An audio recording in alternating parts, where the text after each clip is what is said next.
Okay, तो ये है गुलीवर, शर्मीला, आलसी और डरपोक इंसान। सुबह 7 बजे उठकर इसे जाना होता है अपने ऑफिस, क्योंकि न्यूयॉर्क सिटी की एक न्यूज़पेपर कंपनी में गुलीवर करता है जॉब, वो भी सिर्फ मेलिंग डिपार्टमेंट का हेड बनकर।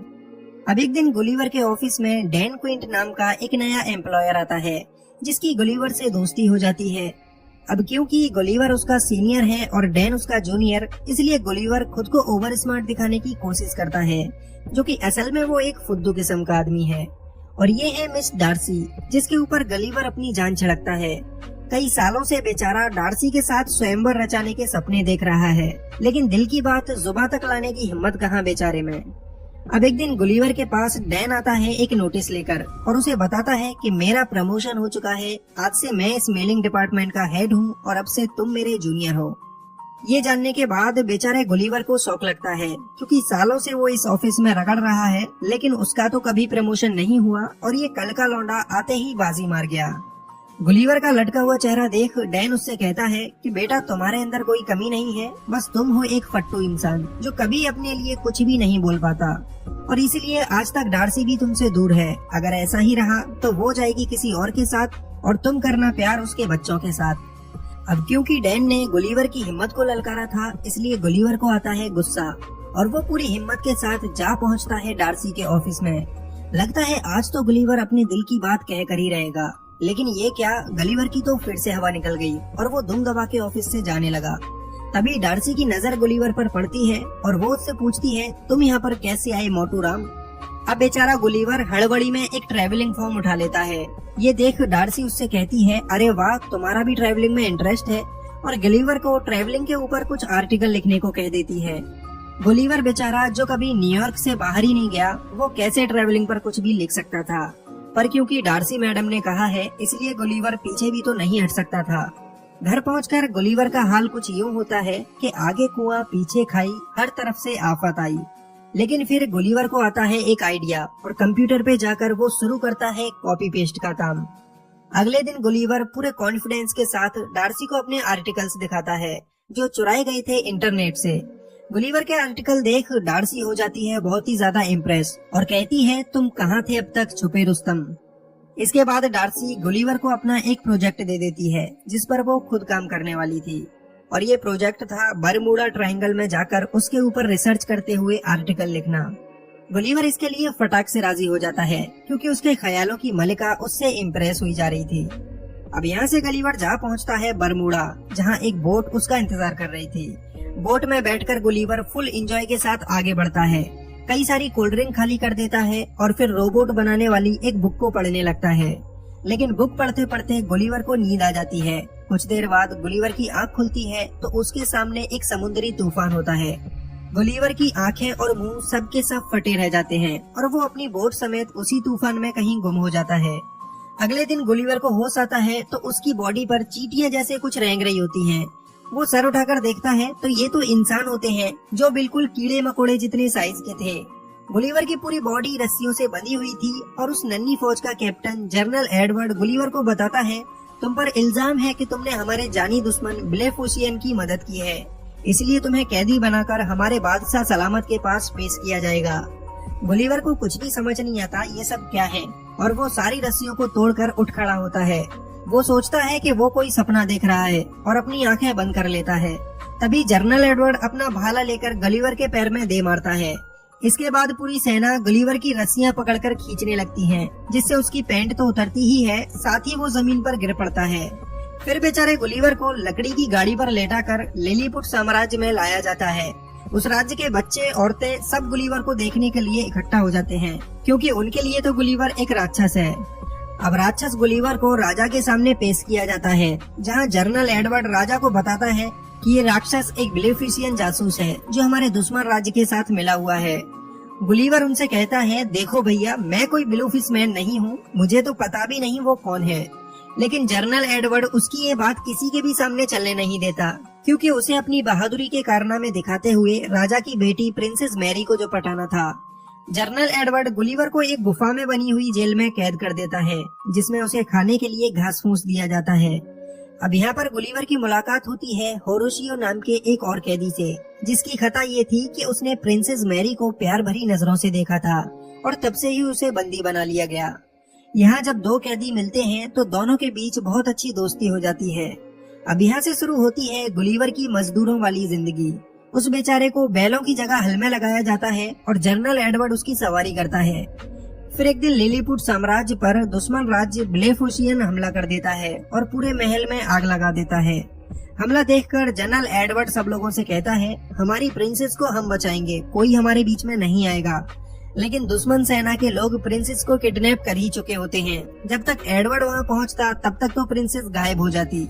इसलिए गुलिवर उन सभी लोगों को पानी में फेंककर प्रिंसेस मैरी को उनसे छुड़ा लेता है। उधर नीचे राजा और उसका सेनापति आग में फंसे होते हैं। गुलिवर उन्हें बचाने जाता है, तब उसे कोई रास्ता नहीं दिखता। फिर उसके शैतानी दिमाग में एक आइडिया आता है और वो अपनी पैंट उतारकर राजा के ऊपर पेशाब करके उन्हें आग से बचा लेता है। एडवर्ड गुस्सा करते हुए राक्षस के पास आता है और उसे कहता है, तुम्हारी जरूरत कैसे हुई हमारे राजा के ऊपर पेशाब करने की। इस पर गुलिवर थोड़ा सा स्नान एडवर्ड को भी करा देता है। गुलिवर की इस बहादुरी के लिए राजा उससे बहुत खुश होता है और उसे खाने के लिए अपने साथ दावत पर बुलाता है।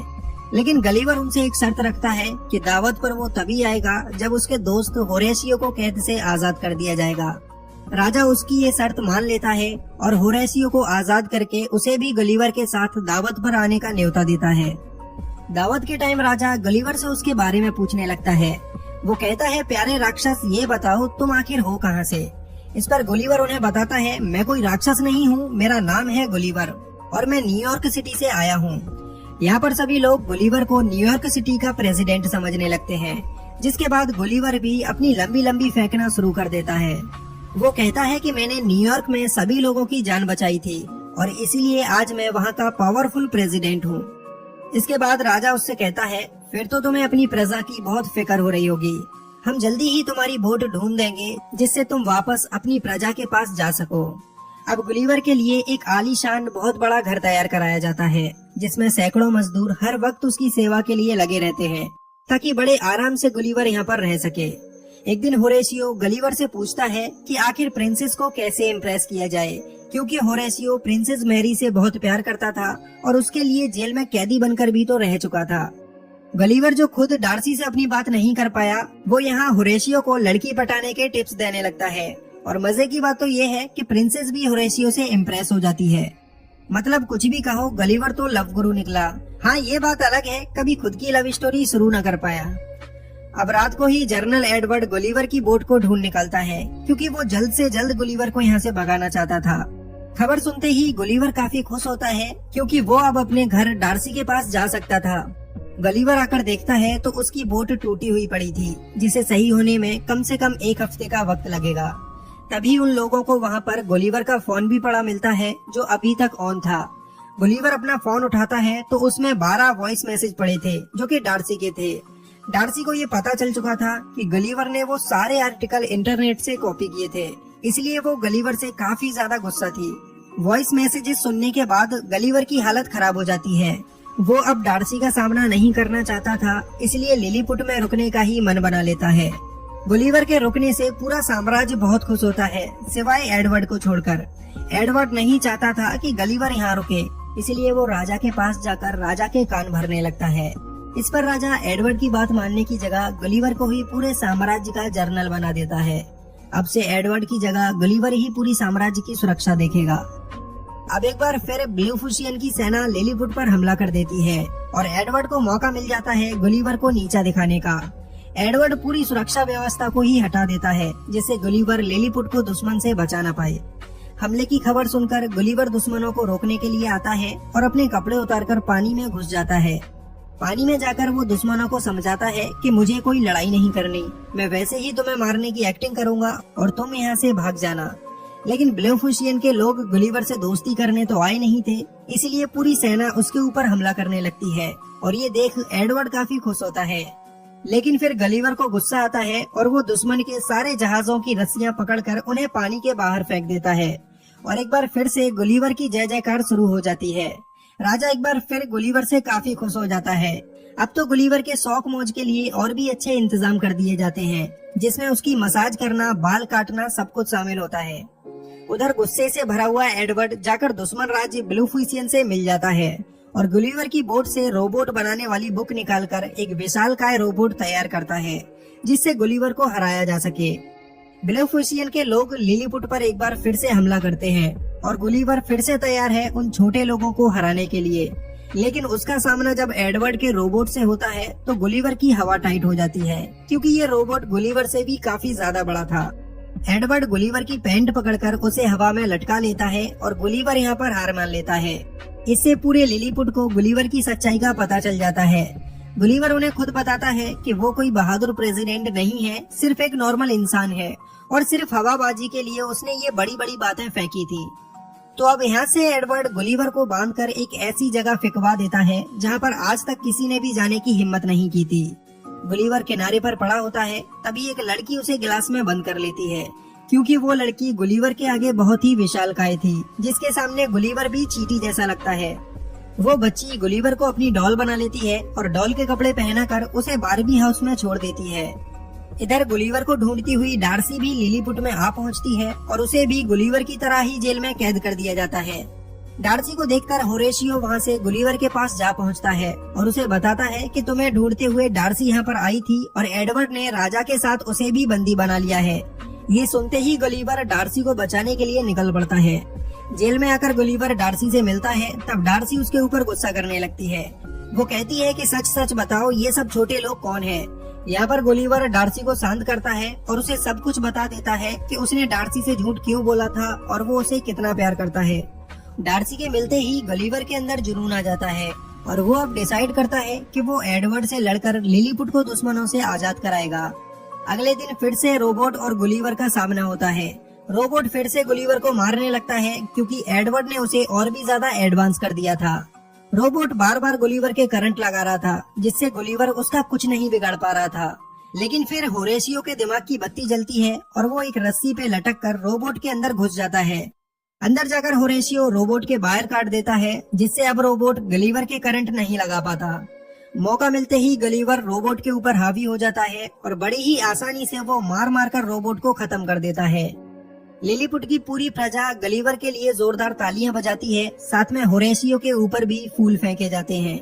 होरेशियो की बहादुरी के लिए राजा अपनी बेटी प्रिंसेस मैरी का हाथ होरेशियो के हाथ में दे देता है।